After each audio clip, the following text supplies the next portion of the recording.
Hello, নমস্কার, শুভ সন্ধ্যা সবাইকে। আমাদের শ্রদ্ধা এবং শিউলি বালার পক্ষ থেকে আমাদের আজকের নিবেদন নিরূপ মিত্রের খোলা জানালা।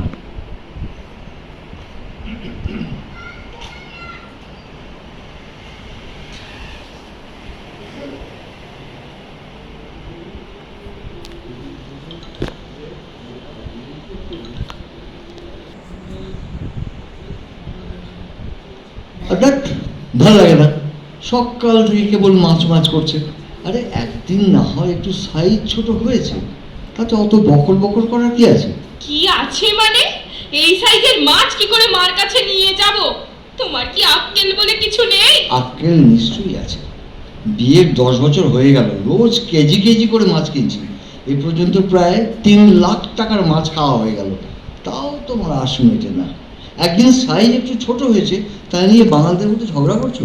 কি আমার ঘটি এলো রে? লুচি আর মুড়ি, মুড়ি আর লুচি। আর জানো কিছু? আরে মার সঙ্গে যাবে দেখা করতে, লোকে কোথায় একটু মিষ্টি ফিষ্টি নিয়ে যায় তা নয়, সেখানেও মাছ। এই মাছ নিয়েই আমাদের সারা জীবনের নাচ। আর ওই কি বলে কি? তুমি তুমি আদা আনোনি? আদা? আদা তুমি বলেছিলে বুঝি? আদা মানে ওই আদা মানে তুমি জানো না? না আদা কই কই করে বলেছিলাম কাঁচা লঙ্কা বাদে সব আনবে, এর মধ্যে আদাটা পড়ে না। এখন আদা ছাড়া আমি রাখবো কি দিয়ে? কি আশ্চর্য, আদা ছাড়া বুঝি রান্না হয় না? তোমাদের ঘটিদের হয়, বুঝলে? তোমাদের ঘটিদের হয়। তোমরা রান্নার বোঝো কিছু? সারাদিন কাগজ নিয়ে ঘুচুর ঘুচুর লিখেই চলেছে ছাইপাশ। সংসারে কোনো দিকে নজর আছে? আছে, তবে তোমার ওই আদার দিকে নেই, বুঝলে? আদা খায়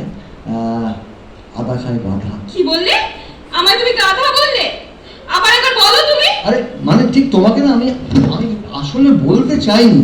না, বিশ্বাস করো, আমি তোমাকে বলতে চাইনি। না না, আরেকবার বলো বলো বলো। মাকে গিয়ে আমি রিপোর্ট করব, তারপর কুরুক্ষেত্র বাঁধাবো। আরে শোনো, বোকার মতো কথাটা না তোমাকে আমি বলিনি। হ্যাঁ, বলে ফেলেছি। বাজার থেকে আসার সময় না একটা ছন্দের কবিতা লিখছি, কিরকম ওই স্লিপ অফ টাং হয়ে গেল, বুঝলে? আর আদা খায় গাধা। তুমি নিজে খাও না? খাই তো, একদিন আমরা নাই খেলাম। আমার খাওয়া নিয়ে না অত মাথা ব্যথা নেই। আদা ছাড়া কোনো ভালো রান্না হয়? ঘটির পো ছন্দ মেলাতে গিয়ে কোনো কাণ্ডজ্ঞান নেই, কাকে কি বলতে হয় জানে না।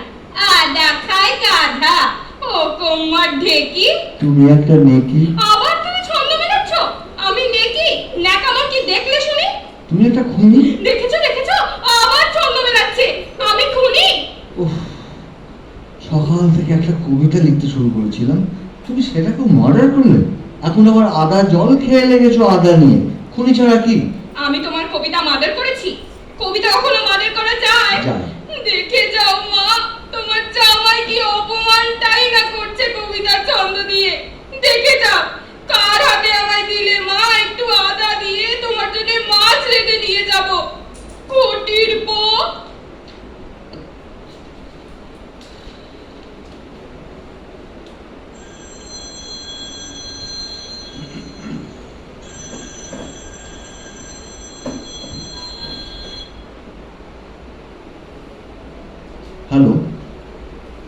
হ্যালো, বলুন, কে বলছেন? আপনি আমাকে চিনবেন না? কোনো লিটল ম্যাগ? মানে? কোনো লিটল ম্যাগাজিন? না তো। আপনি কি লেখেন? ওই একটু আর কি, কিন্তু আপনি কে বলছেন? বলেছি তো আপনি আমাকে চিনবেন না। আচ্ছা বেশ, না হয় চিনব না, কিন্তু কেন ফোন করেছেন সেটা তো বলবেন। তা তো জানি না, লেগে গেল তাই। লেগে গেল মানে? লেগে গেল মানে আপনাকে ফোনে পেয়ে গেলাম। তা ফোন নাম্বার পেলেন কি করে? হয়নি তো। তবে আমি না একটা মজার খেলা খেলছিলাম, জানেন? আমি একটা মজার খেলা খেলছিলাম টেলিফোনে। মজার খেলা মানে? ওই 7-8টা জায়গায় আনাড়ি টেলিফোন করেছি। কারুর গলা আমার পছন্দ হয়নি। আচ্ছা, হয় মেয়েদের গলা, না হয় বুড়োদের। আচ্ছা, আপনি কি কবি? ওই কেউ বলে, অনেকে আবার ঠাট্টা করে না কপিও বলে। দেখ, যারা বলে তারা নিশ্চয়ই গাধা। হ্যাঁ, না হলে আদা। মানে বুঝলাম না তো। আচ্ছা, এ ধরনের লেখেন কেন? মানেটা কিন্তু বোঝা গেল না। আচ্ছা, এটা কি আধুনিক কবিতা? কেন, আধুনিক কবিতার কি কোনো মানে হয় না? হেমা, তা নয়। আচ্ছা, আপনি কোথায় থাকেন? বাড়িতে। আপনার নাম? নাম? এই ধরো, আমার নাম অম্বুজাক্ষ চট্টোপাধ্যায়। যা, হে আবার একটা নাম হলো নাকি? নিশ্চয়ই রবীন্দ্রনাথ কিংবা বঙ্কিমচন্দ্র থেকে টুকলে। বেশ, তোমার নাম কি? বলবো কেন? বাহ, তোমাকে যে ডাকবো একটা নাম তো চাই। ও হ্যাঁ, ঠিকই তো। আচ্ছা, বানিয়ে বানিয়ে একটা নাম বলি। বলো। ধরুন ধরুন আমার নাম পায়েল। তাহলে তুমি নিশ্চয়ই নাচ শেখো। হে বাবা, আপনি কি করে? ও, বুঝতে পেরেছি বুঝতে পেরেছি, পায়েল থেকে না? তা বলতে পারো। আচ্ছা, তোমার ফোন নাম্বারটা বলতো। সেটা হবে না। তোমার উপর খুব রেগে যাচ্ছে কিন্তু। ওমা, কেন? তুমি তোমার ফোন নাম্বার বলছো না, ঠিক নাম বলছো না, তাহলে আর কথা বলে লাভ কি? সত্যিগুলো বলতে পারি, বলো। যদি আপনিও আপনার নামটা ঠিক করে বলেন, আমার মতো বানিয়ে বানিয়ে নয়। আমি ঠিক নামই বলেছি। তাই? হ্যাঁ। আপনি কি করেন? নাকি শুধুই কবি? আপনার বাড়িতে কে কে আছেন? বাড়িতে না, ওই যাদের যাদের থাকার কথা সবাই আছেন। তোমার কি মনে হচ্ছে কে কে থাকতে পারেন? আপনার গলা শুনে মনে হচ্ছে কি?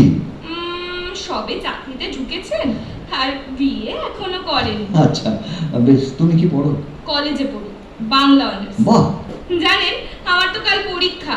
পড়তে পড়তে একেবারে বোর হয়ে গেছি, তাই তো ফোন করে একটু রিল্যাক্স করছি। ছি, কাল পরীক্ষা আর তুমি এভাবে সময় নষ্ট করছো? না না, আমি ফোন রাখছি। শুনুন না, কি? শুনুন। আমার আপনার জীবনটা কি মজার না? পরীক্ষা টরীক্ষা নেই, মেয়ে দেখছেন, মিষ্টি খেয়ে বেড়াচ্ছেন, আর কবিতা লিখছেন। না ভাই, আমারও পরীক্ষা চলছে। চলছে তো চলছে, সেই 10 বছর ধরে। তাই নাকি? হ্যাঁ। আপনারও পরীক্ষা চলছে? হ্যাঁ। আরে বাবা, কিসের পরীক্ষা? ওই চাকরির পরে যে পরীক্ষা ছেলেদের দিতে হয়, আসল পরীক্ষা। আমারও টিচার আছে। ও আচ্ছা, তিনি রোজ পড়ান? না, আজকের দিনটা তিনি রেহাই দিয়েছেন। আমার ঠিক এরকম একজন ভালো টিচার দরকার, জানেন? আচ্ছা, তিনি কি পিএইচডি? ওরে বাবা, পিএইচডি তো বটে। কোন সাবজেক্ট? বাংলা নিয়ে হলে না আমার খুব ভালো হয়, জানেন? না, উনি বাংলা সাহিত্য নিয়ে নয়, উনি উনি তবে? বাংলার আদা নিয়ে রিসার্চ করেছেন। আদা? হ্যাঁ, আদা নিয়ে। আদা মানে?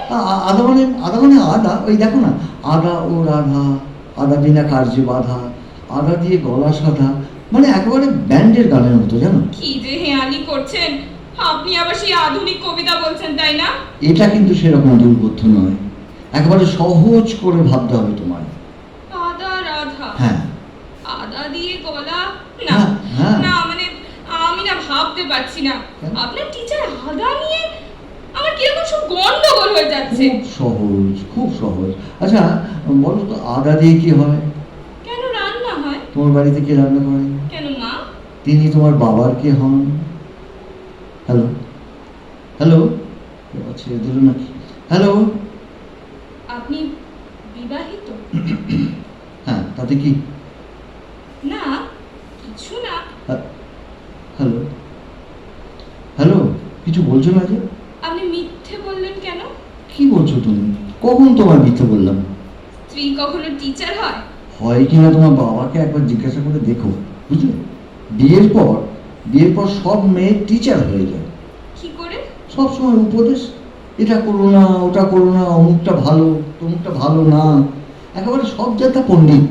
কিন্তু এটা তো সত্যি, আদা না দিলে রান্নায় কোনো টেস্টই হয় না। এটা কিন্তু দারুণ বলেছো। তোমায় চাউমিন খাওয়াবো। কে আপনার কাছে চাউমিন খেতে চেয়েছে? বাজে বাজে কথা বলে, কোনো কথার মানে বোঝে না, একটুও ভালো না। হ্যালো, তুমি রেগে গেলে কেন? তুমি কাঁদছো? মাঝে মাঝে ফোন করলে বিরক্ত হবেন না তো? তা কেন? Hello hello, Payel.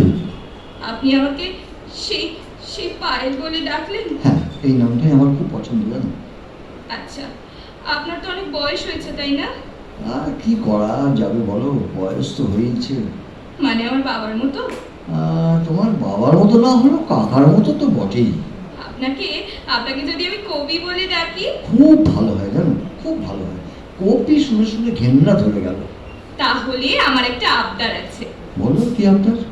মাঝে মাঝে হ্যাঁ। আমার পড়ার ফাঁকে আপনার কবিতা শুনবো আর রিল্যাক্স করব। আমি পায়ে আর আপনি কবি, আপনি হবেন আমার খোলা আকাশের ঝোড়ো বাতাস। ঠিক বলেছ। সব মানুষের জীবনে একটা জানলার দরকার হয়, জানো। তুমি হলে সেই জানলার মধ্যে দিয়ে আসা এক ঝলক টাটকা বাতাস। কিন্তু আজ যে আমার কিছু শুনতে ইচ্ছে করছে, প্লিজ শোনান, শোনান না একটা কবিতা প্লিজ। আচ্ছা বেশ, বলছি। একটি বাতাস বইল জোরে, একটি বাতাস ধীরে, দুই বাতাসে দেখা হলো দুইটি নদীর তীরে। দুইটি নদী নয় গো এটা, হয়তো মোহনা। সেই মোহনায় ফেলল আলো পূর্ণ যোছনা। নিত্য সেথা যায় না যাওয়া, নিত্য যায় না চেনা, কেবল যদি সঙ্গ দেয় আকাশ মেঘের সেনা, সেই মেঘেদের সঙ্গী হয়ে মেঘবালিকা নামে। একটা বাতাস চিঠি লেখে সন্ধে তারার খামে, মেঘবালিকা নয় কো সেজে শুধুই বালিকা। এই দেখাতেই বাড়ল কবির কাব্য তালিকা, এই দেখাতেই বাড়ল কবির কাব্য তালিকা। নমস্কার।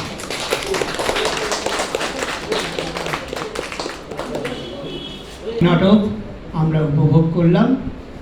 আমাদের এবারে সঙ্গীত পরিবেশন করবেন শ্রীযুক্ত দেবাশিস ভট্টাচার্য। তাকে মঞ্চে ডাকছি সঙ্গীত পরিবেশন। আমাকে এখন একটি গান গাইতে বলা হয়েছে, এদিকে হারমোনিয়ামটা তোলা হয়ে গেছে, ফলে খালি গলাতেই গাইতে হবে।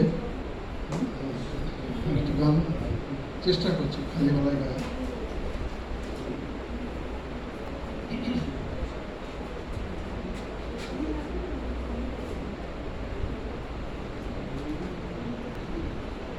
শুভ কর্ম পথে ধরণীর ভয়বান, সব দুর্বল সংশয় হোক অবসান। শুভ কর্ম পথে ধরণীর ভয়গান, চির শক্তির নির্ঝর নিত্য ঝরে লহ সেই অভিষেক ললাট পরে।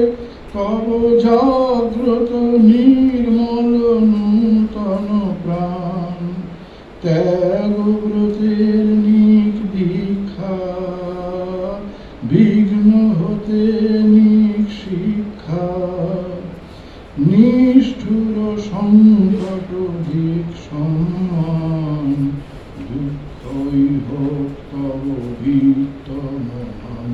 শুভ কর্ম পথে ধরণীর ভয়গান, চল দিন রাত্রি কর অমৃত লোক পথ অনুসন্ধান।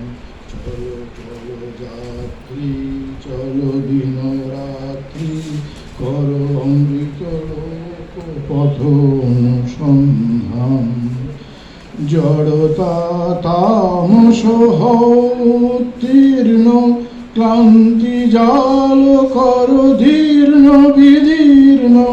জড়তা তামস উত্তীর্ণ, ক্লান্তি জাল কর দীর্ণ বিদীর্ণ।